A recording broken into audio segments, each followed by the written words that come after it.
Hello दोस्तों।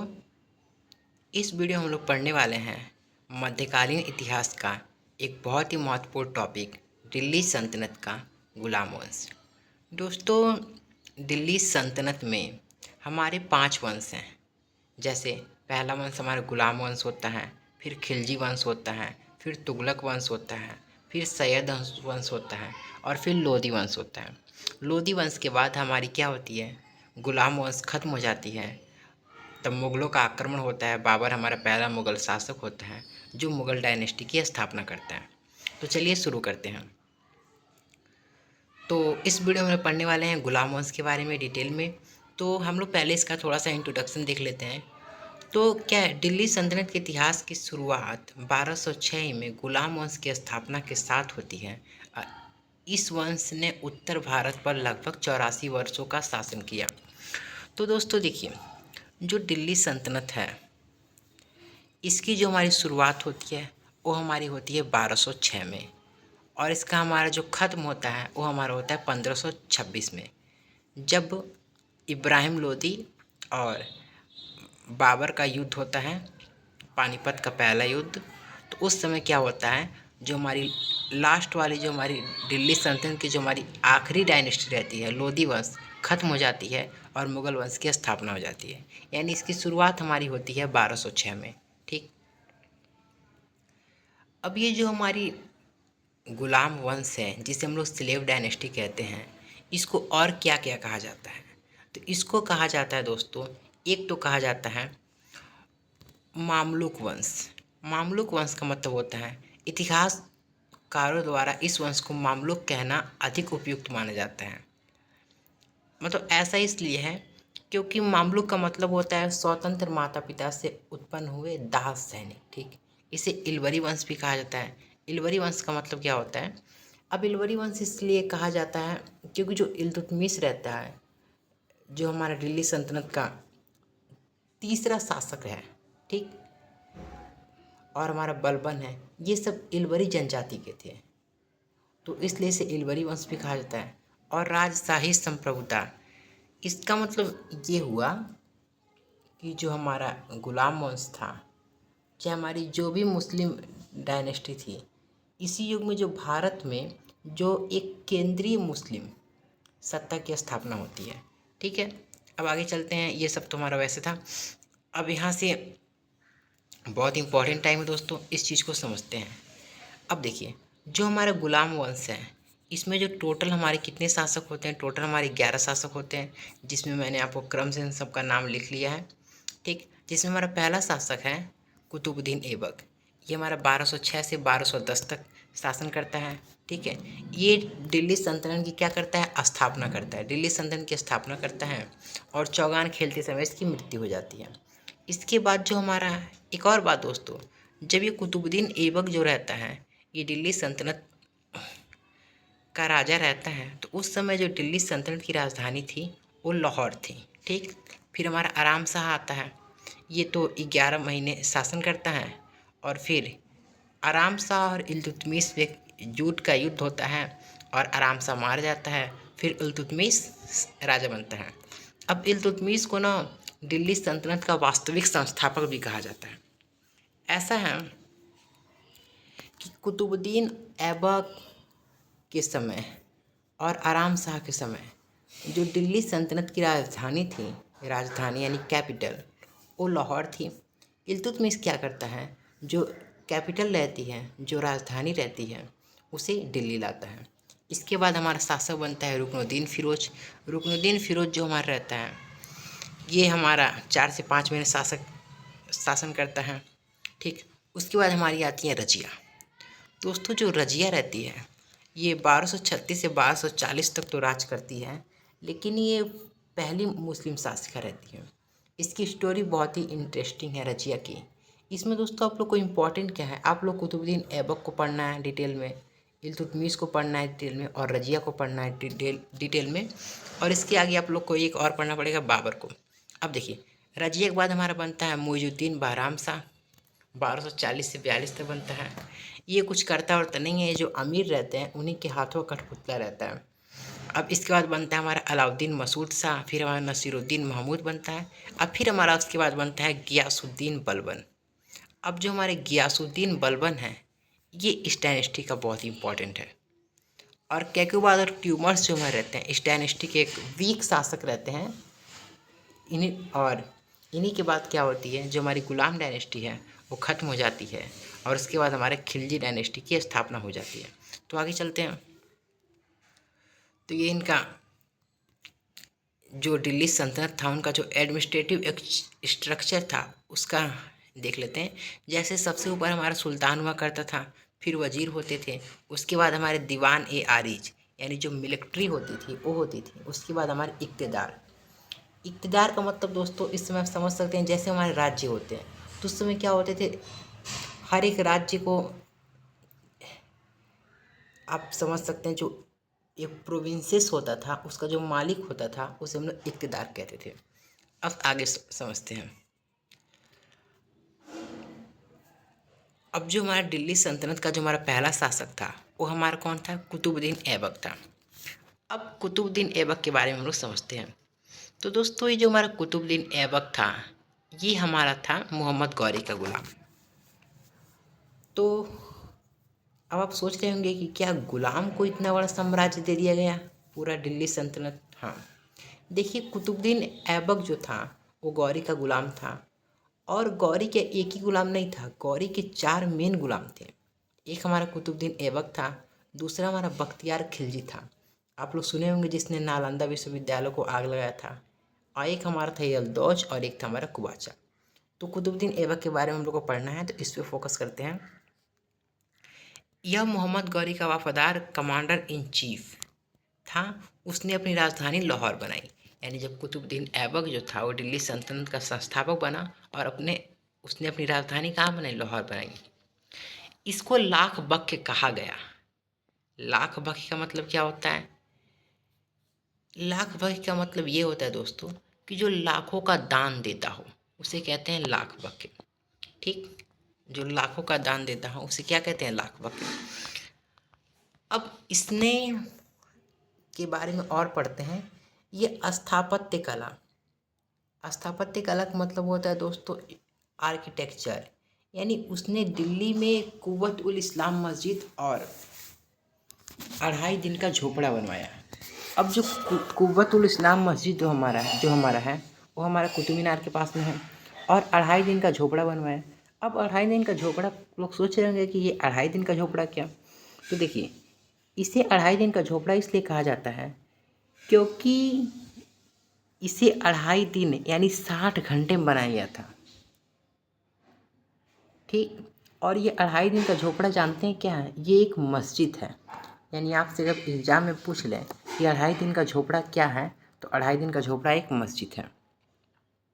और फिर ये क्या करता है, जो कुतुब मीनार है इसका काम शुरू करवाता है, यानी इसका निर्माण का काम शुरू करवाता है।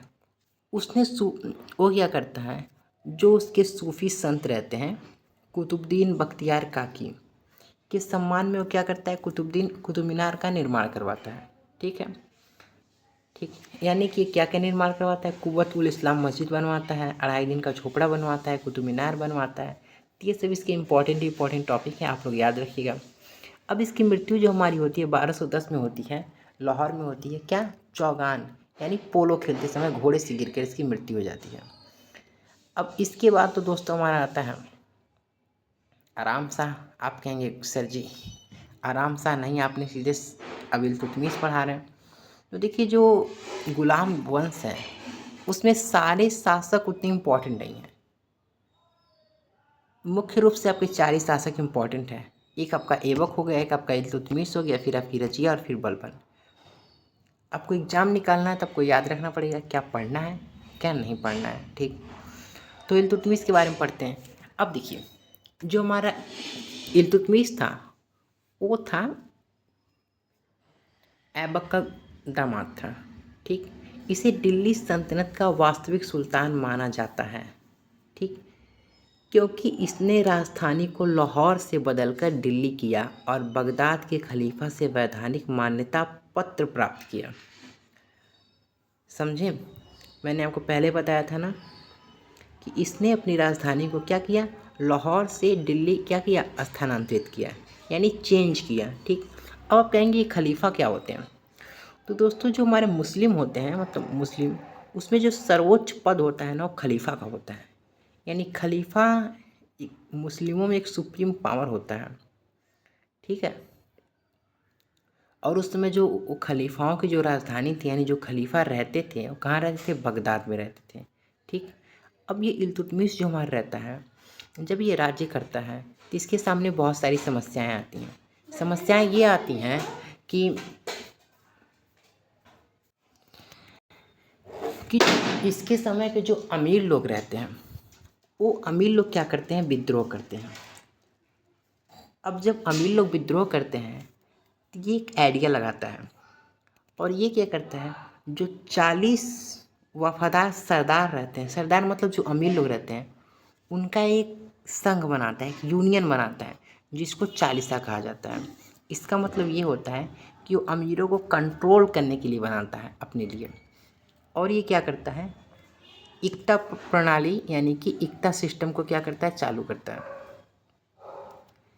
इक्ता सिस्टम का मतलब होता है, जैसे समझिए, भूमि के छोटे छोटे टुकड़े जो होते हैं उसको क्या किया जाता है ना, सैनिकों को दिया जाता है। जैसे मान लीजिए, इक्ता का मतलब क्या हुआ, समझते हैं इसे। जैसे कोई अधिकारी है, ठीक, अब उस अधिकारी को वेतन देना पड़ता, तो वेतन की जगह वो क्या करते हैं, कुछ भूमि का टुकड़ा देते हैं। भूमि का टुकड़ा मतलब कुछ एरिया दे देते हैं और कहते हैं कि इस एरिया से जो भी टैक्स आएगा वो तुम रख लेना। तो हमारा एक तरह से इक्ता प्रथा होता है, यानी कि भूमि के टुकड़े को देना। ठीक,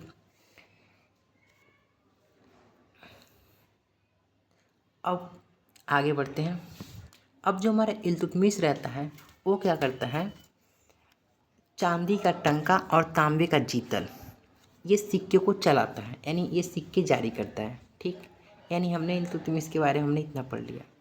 ठीक, अब देखिए जो इल्तुतमिश रहता है उसके जो बेटे रहते हैं वो उतने अच्छे नहीं होते हैं। तो ये क्या करता है, अपनी बेटी को, जो रजिया रहती है, उसको सुल्तान बना देता है।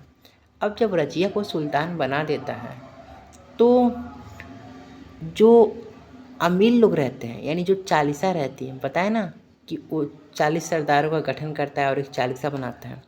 तो जो चालीसा रहते हैं वो लोग समझते हैं कि जो रजिया है वो तो एक लेडीज़ है और ये सुल्तान बन जाएगी तो भले वो राजा रहेगी, लेकिन शासन हम लोग करेंगे, हम लोग रजिया को अपने इशारे पे नचाएंगे। ठीक, मतलब ऐसा चालीसा सोचते हैं।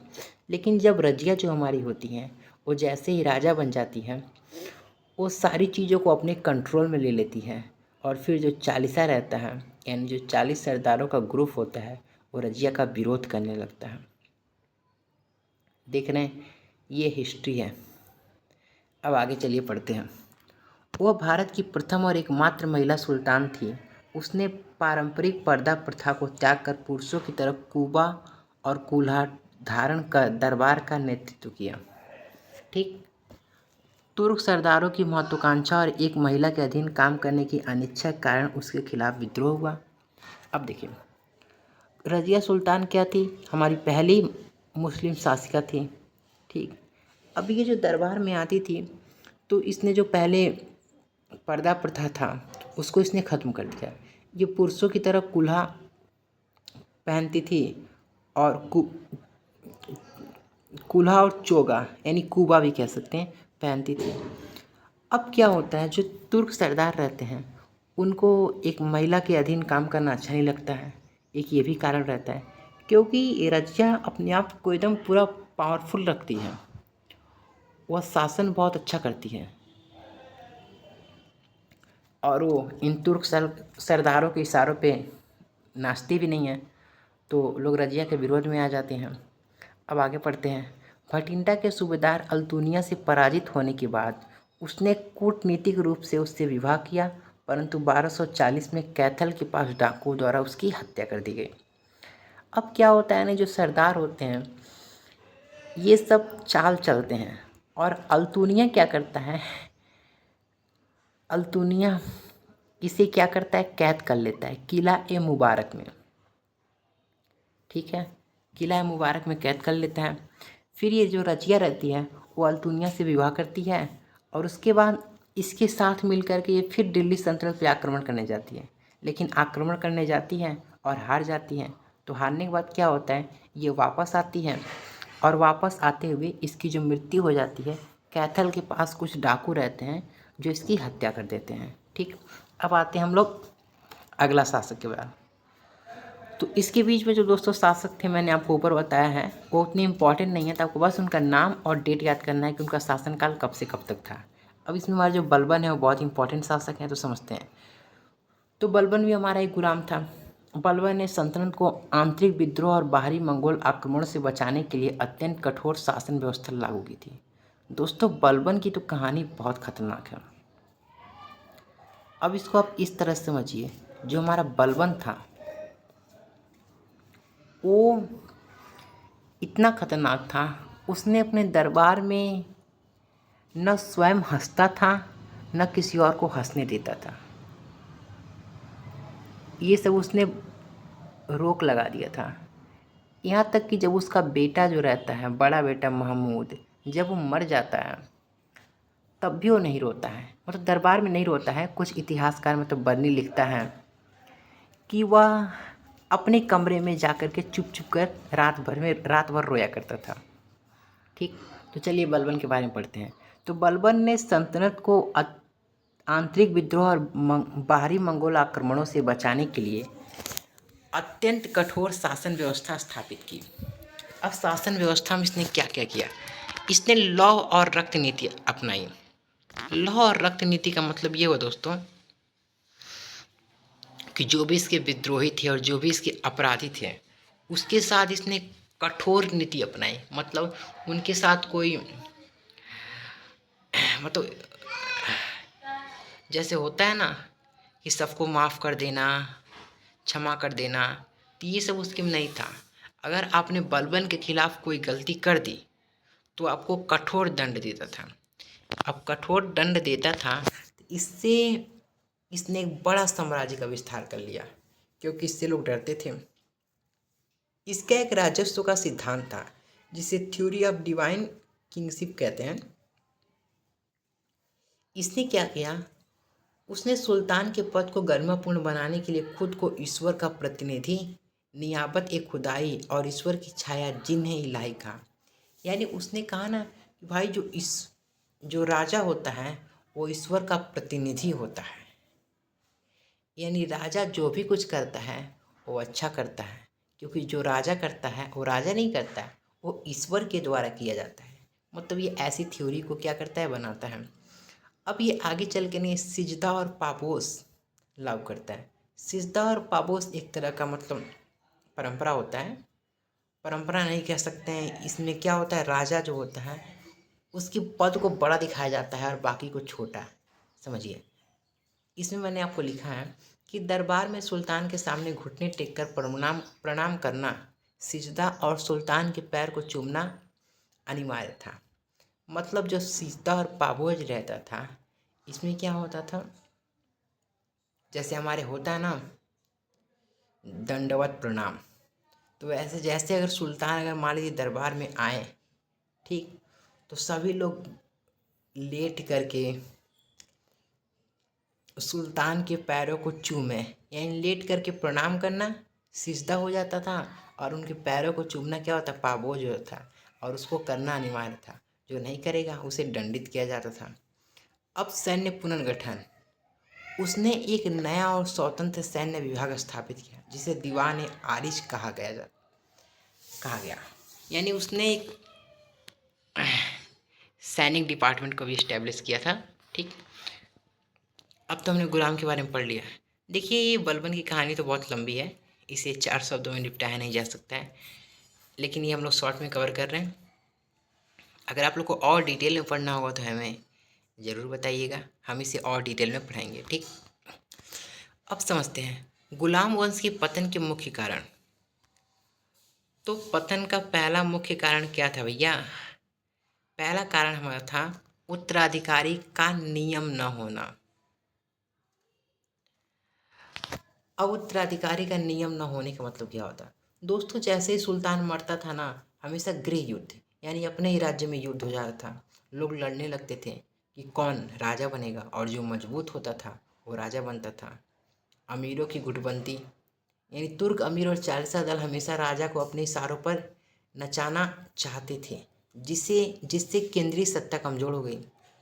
ये लोग आपस में लड़ते रहते थे, तो फिर बाहर के लोग आक्रमण करेंगे। मंगोलों का भय था। उत्तर पश्चिम सीमा पर लगातार हमला के कारण धन और जनहानि होती थी। अयोग्य उत्तराधिकारी, बलबन की मृत्यु के बाद उसके उत्तराधिकारी विलासी और अयोग्य सिद्ध हुए, जिसके परिणाम स्वरूप 1290 में जलालुद्दीन खिलजी ने सत्ता पर अधिकार कर लिया। अब दोस्तों, आपको एक चीज़ बताना था कि ये जो आपने बलबन के बारे में पढ़ा, तो इल्तुतमिश ने चालिसा यानी तुर्क चालगानी का स्थापना किया था, मतलब उसका गठन किया था। लेकिन जो बलबन रहता है वो क्या करता है, चालिसा दल को ख़त्म कर देता है। तो एक क्वेश्चन और आ सकता है कि चालिसा को कौन ख़त्म करता है? तो बलबन। और चालिसा को बनाता कौन है, मतलब उसका गठन कौन करता है? तो इल्तुतमिश। तो ठीक है दोस्तों, मिलते हैं अगले वीडियो में। तब तक के लिए जय हिंद, बाय बाय, टाटा।